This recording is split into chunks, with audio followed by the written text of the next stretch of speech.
If you are a school student who is happy about board exams being postponed, your happiness is going to be short lived. Board exams are coming back soon. That and all the other big news of the day right here on Outbreak News.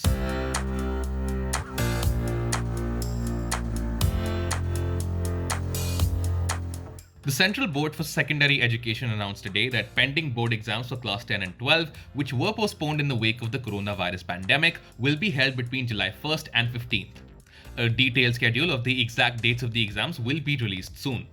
The exams were postponed on March 16th when universities and schools across the country were closed before a nationwide lockdown was imposed on March 24th.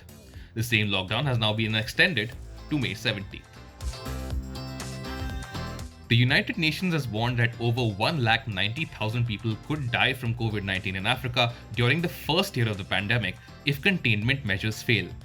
Referring to a study done by the WHO, the UN also said that unless the spread of the virus is actively curbed, it could smolder in transmission hotspots in several countries for years. The study, which covered 47 countries, also said that between 29 to 44 million people could be infected over the next year, amid fears that official statistics at the moment do not capture the real spread of the virus given a lack of tests. Reports from both the US and the UK indicated that the respective governments are censoring criticism related to their handling of the COVID-19 outbreak. In the US, a step-by-step report on reopening the economy by the Center for Disease Control was shelved by the Trump administration, and scientists were told it would never be published. In the UK, the government's scientific advisors are fuming that large parts of their report that criticize the government's response to the crisis have been censored. One member of the advisory board told The Guardian that the move is completely counterproductive and it seems like the government is not ready to accept any criticism. UN Secretary General Antonio Guterres expressed concern that the coronavirus pandemic has unleashed a tsunami of hate and xenophobia across the world.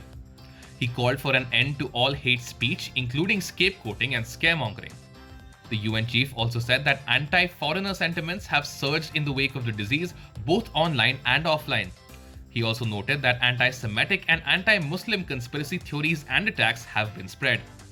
He called on political leaders to show solidarity with all people and for educational institutions to focus on digital literacy to combat misinformation online. Facebook and Google have both announced that they will allow all workers who are able to work from home to do so until the end of this year. While Facebook will open its offices from the 6th of July and Google is expected to reopen around the same date, both companies have said that all workers will have the choice to work remotely if they so desire, and if their jobs allow for it. The employees who do have to return to the office will do so with enhanced safety measures. Those were the biggest stories of today. For all the latest on the coronavirus outbreak, both from India and across the globe, stay tuned to NDTV Hop Live.